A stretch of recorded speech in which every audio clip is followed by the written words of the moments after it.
Solo en la medida en que el Estado esté preparado a través de la Oficina de Protección de Víctimas y Testigos, de la Fiscalía General de la Nación y de las demás entidades que tienen funciones de protección de testigos, pues se podrá garantizar en parte la comparecencia de estos en los procesos penales. De igual forma, se considera como prueba anticipada aquellos supuestos en los cuales una persona haya sido objeto de extradición, cuando ha sido pedida en extradición y se ha avalado esa extradición antes de que sea entregada al Estado requirente, es decir, antes de que el señor presidente firme esa extradición, se puede practicar una prueba anticipada con su testimonio. ¿Por qué? Porque la experiencia indicada en la mayoría del país y se entrega en extradición, pierde el interés de colaborar eficazmente con el Estado, con la Administración de Justicia. No obstante, estas pruebas anticipadas han supuesto críticas desde el punto de vista de la doctrina frente a las excepciones que se van estableciendo a materia de pruebas del régimen penal acusatorio. También se generó un aumento procesal en torno a las causales de libertad en investigaciones relacionadas con corrupción, para evitar que una persona, al momento de formulársele la imputación, cuando se le impone la medida de aseguramiento, por ejemplo, de detención preventiva, y pueda salir rápidamente en libertad por vencimiento de términos,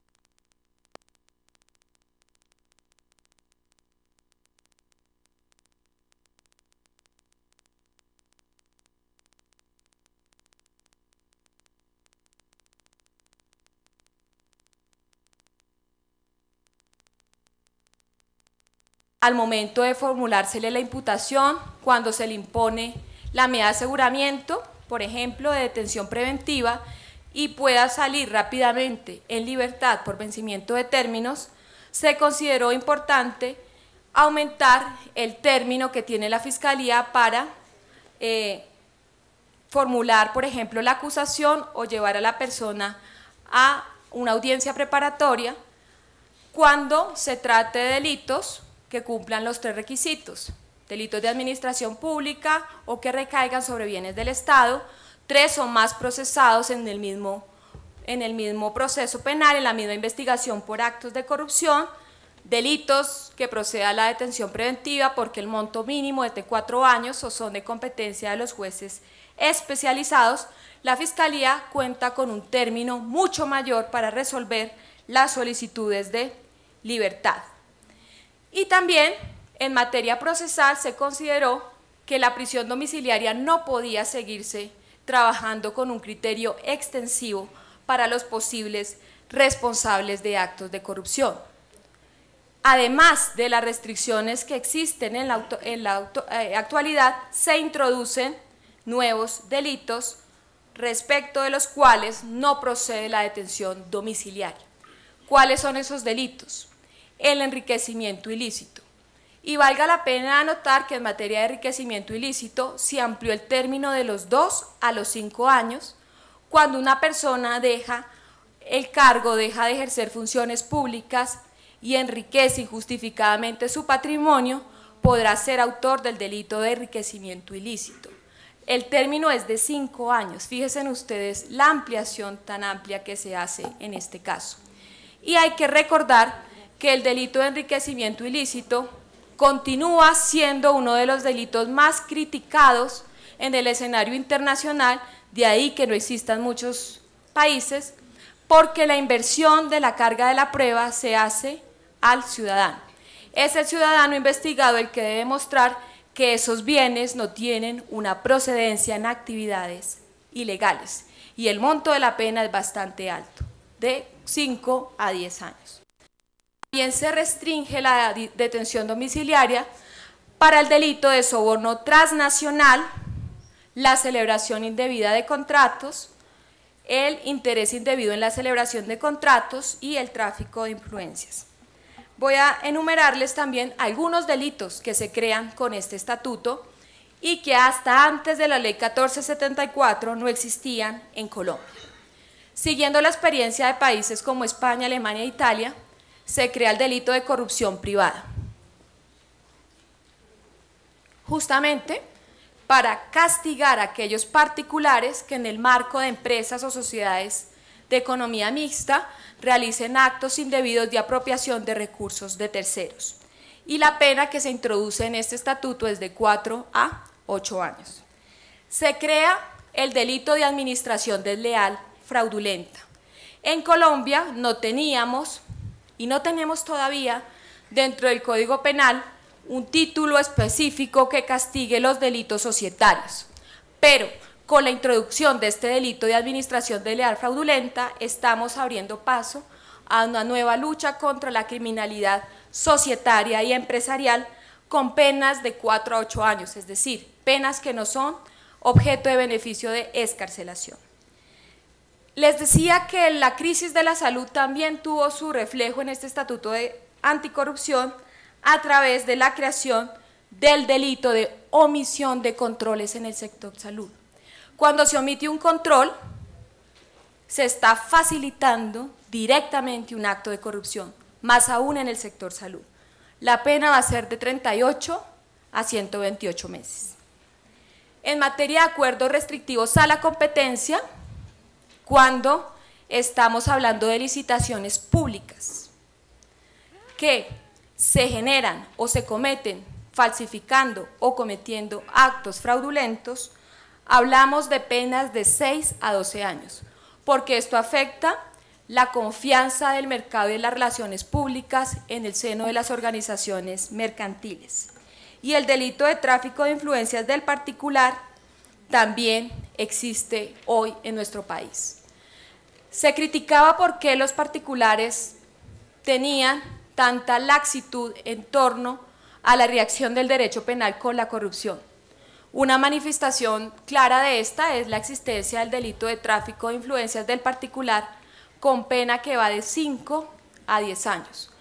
Cuando el particular influya frente a un servidor público en un acto que deba hacer como cumplimiento de su ejercicio profesional para obtener un beneficio económico, será penalmente responsable. Y se crea el delito de fraude de subvenciones. El delito de fraude de subvenciones tiene por objeto castigar a aquel que de manera fraudulenta utilice un documento o de un testimonio que no se corresponde a la verdad para obtener un beneficio particular. Recién se aprobó esta ley, escuché al señor ministro de Justicia del entonces señalar que este delito podía tener aplicación en aquellos casos de cumplimiento de los postulados de la ley de víctimas, cuando una persona se hiciera pasar por víctima de manera fraudulenta, por ejemplo, haciéndose pasar por desplazada para obtener un beneficio, una subvención, un crédito o un apoyo del Estado de manera irregular. Esa es una de las modalidades que se pueden verificar en los delitos de fraude de subvenciones. Y se modifican unos delitos aumentando penas, por ejemplo, en el enriquecimiento ilícito, que ya les señalé. El monto se aumenta de los 2 a los 5 años con penas que pueden llegar hasta los 8 años de prisión. El soborno transnacional también se amplía en su descripción típica para dar lugar a cualquier sujeto que soborne a funcionarios que tengan competencias internacionales. Y recordarán ustedes ese bochornoso hecho conocido a través de los medios de comunicación de un famoso abogado que sobornaba a un testigo en un proceso de los llamados parapolítica. Pues aquí se aumentaron las penas del delito de soborno, en particular en materia de soborno en el ámbito de una investigación penal. Todas estas medidas aumentan la cobertura del Código Penal, de los tipos penales, para tener una reacción mucho más represiva del fenómeno de la corrupción. Y en ese sentido, para terminar los aspectos procesales e ir culminando esta intervención, se establece una precisión concreta frente a la posibilidad de aplicar el principio de oportunidad en materia del delito de cohecho. Cuando un sujeto participe directamente de un acto de cohecho, un delito de cohecho, y la persona directamente formula la denuncia, repara los daños causados como consecuencia de la comisión del crimen y entrega evidencia penal o pruebas relevantes para la investigación, se puede aplicar el principio de oportunidad, que es un beneficio de no cárcel, no proceso penal, si hay una efectiva colaboración con la justicia. Sin embargo, esos beneficios del principio de oportunidad, por lo tanto, hablamos de un principio de oportunidad condicionado en el tiempo hasta que se garantice su comparecencia en el juicio y que la persona cumpla todos los compromisos que adquirió con la Fiscalía General de la Nación. ¿Se aplica el principio de oportunidad al funcionario público? Se puede aplicar siempre y cuando sea el primero que denuncie. Si es el segundo, ya no vale. Tiene que ser el primero que denuncie en el marco de un acto de corrupción para que se le aplique el principio de oportunidad. Porque el principio de oportunidad es la manifestación más clara de la justicia premial propia del sistema acusatorio, donde la persona se privilegia de una no persecución del Estado por una colaboración eficaz, directa y oportuna con la justicia. Sin embargo, ustedes saben que la aplicación de este principio se viene presentando con mayor fuerza, con mayor importancia en los últimos actos de corrupción, porque se ha demostrado que si hay terceros vinculados con actos de corrupción o incluso autores directos que entregan todo el material o buena parte del material y colaboran en la delación y en la desestructura de la banda criminal o del grupo de corrupción, pues el Estado se va a ahorrar esfuerzos y va a poder presentar resultados mucho más eficaces. Esta pues es una visión muy amplia, no puedo extenderme más por razones de tiempo, menos aún a puertas de la 1 de la tarde, pero quiero terminar diciendo que este estatuto es solo un instrumento normativo y para luchar contra la corrupción se necesita no solo crear más tipos penales, aumentar penas, eliminar beneficios. Está demostrada que la eficacia del derecho penal por sí sola no es suficiente. Si fuera porque se crean más delitos y se aumenta penas, pues en Colombia no tendríamos un hacinamiento carcelario como el que tenemos actualmente. Y la política criminal en la lucha contra la corrupción implica el fortalecimiento de la prevención, y la prevención solo se lleva a cabo a través de la detección. Y ahí los órganos del Estado tienen un papel muy importante, como la UIAF, la DIAN, las superintendencias, en la verificación de los controles que contempla la ley para movimientos financieros y demás actividades mercantiles. Esto permitirá que la detección de la corrupción venga por parte del Estado y pues no sean los medios de comunicación los que tengan que poner en conocimiento de la sociedad estos hechos. De igual forma, una correcta detección solo está garantizada por el fortalecimiento de la Policía Judicial que compone la Fiscalía General de la Nación y otras entidades con personas idóneas que puedan descubrir y analizar los movimientos financieros.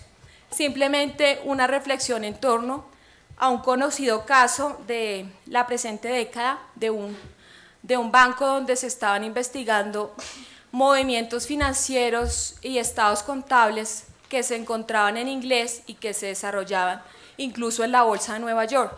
Si los peritos no hablaban inglés, si los peritos o la policía judicial no tenía una capacidad suficiente de analizar contablemente esos movimientos, pues muy poco se podría hacer por el lado de la justicia. Y la persecución está garantizada por el trabajo articulado de todos los órganos del Estado: Fiscalía General de la Nación, Procuraduría General de la Nación, Contraloría General, Auditoría General y todas las entidades que pueden unir esfuerzos en la lucha contra la corrupción. Porque se puede detectar la corrupción, pero si no se logra probar en el marco de un proceso penal, terminaremos con archivos o incluso con sentencias absolutorias por indubio pro reo, porque el Estado no pudo demostrar eficazmente la responsabilidad y toda duda debe ser resuelta a favor del procesado. Entonces, tenemos que ver este fenómeno de la corrupción como un fenómeno global que implica unir esfuerzos, fortalecer al Estado y sobre todo incorporar a la comunidad en la denuncia de estos hechos de corrupción y también protegiendo a los testigos y a las personas que valientemente denuncian estos hechos. Quiero terminar con esta frase: la corrupción lleva infinitos disfraces. Eso es la tarea que tienen los operadores judiciales, descubrir esos disfraces y garantizar una justicia en términos de equidad para todos aquellos que participen directa o indirectamente en actos de corrupción. Muchas gracias por la atención.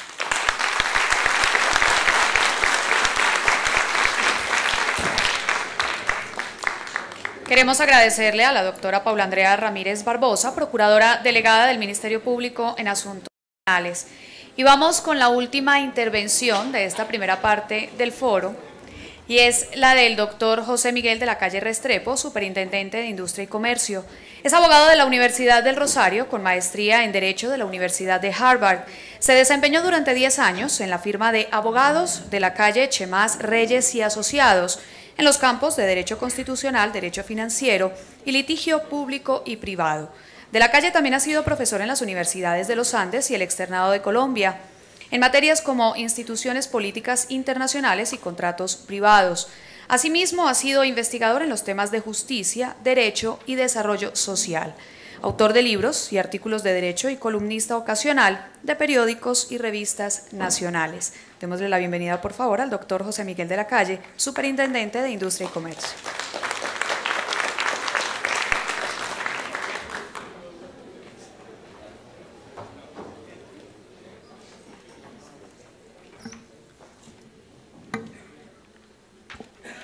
Mientras organizamos aquí un video que quiero mostrarles, primero, pues muchas disculpas a todos de antemano por hacer una presentación académica a estas horas del día, ya tan cerca de la hora del almuerzo.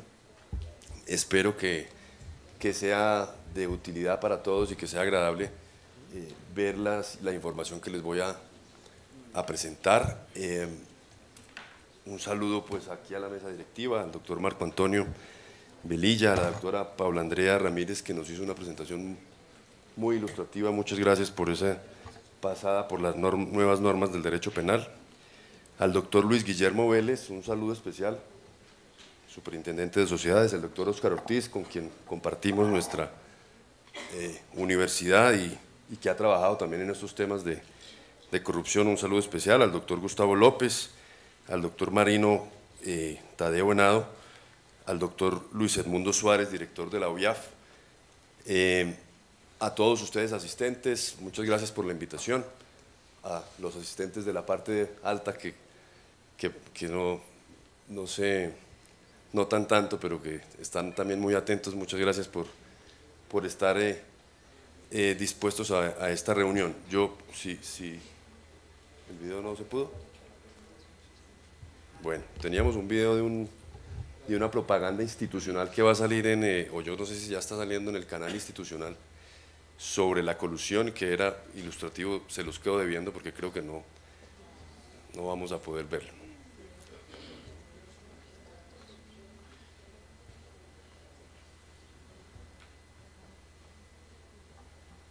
Muchas gracias. A ver, yo les voy a hablar hoy de la colusión. La colusión es como un medio hermano de la corrupción, un poco más de carácter técnico y que tiene relación con un tema específico que nosotros trabajamos en la Superintendencia de Industria y Comercio, que es la competencia. Es, digámoslo de una manera no técnica, la colusión es la cara de la corrupción desde la perspectiva del derecho a la competencia. Aquí dice: yo diseño las condiciones a tu favor y tú te las ganas, pero ¿cómo voy yo? Una frase que ilustra de qué vamos a hablar. ¿Cómo definiría uno la colusión? Es el hecho o circunstancia de pactar en contra de un tercero, de tal forma que se elimine toda competencia entre ellos y se excluya a otros concurrentes. Otra frasecita, licitemos los tres por el mismo valor, luego ustedes dos se retiran y yo les doy una tajada. Ese también nos ilustra muy bien lo que puede ser colusión. El primer componente de la definición de colusión es un acuerdo, es decir, un contrato, un convenio, una concertación, una práctica concertada o una práctica conscientemente paralela. ¿Entre quiénes? Entre dos o más empresarios o actores de un mercado, que tenga o por objeto o por efecto algo. Por objeto, pues la colusión en las licitaciones o los concursos, y por efecto la distribución de adjudicación de contratos, la distribución de concursos o la fijación de los términos de las propuestas.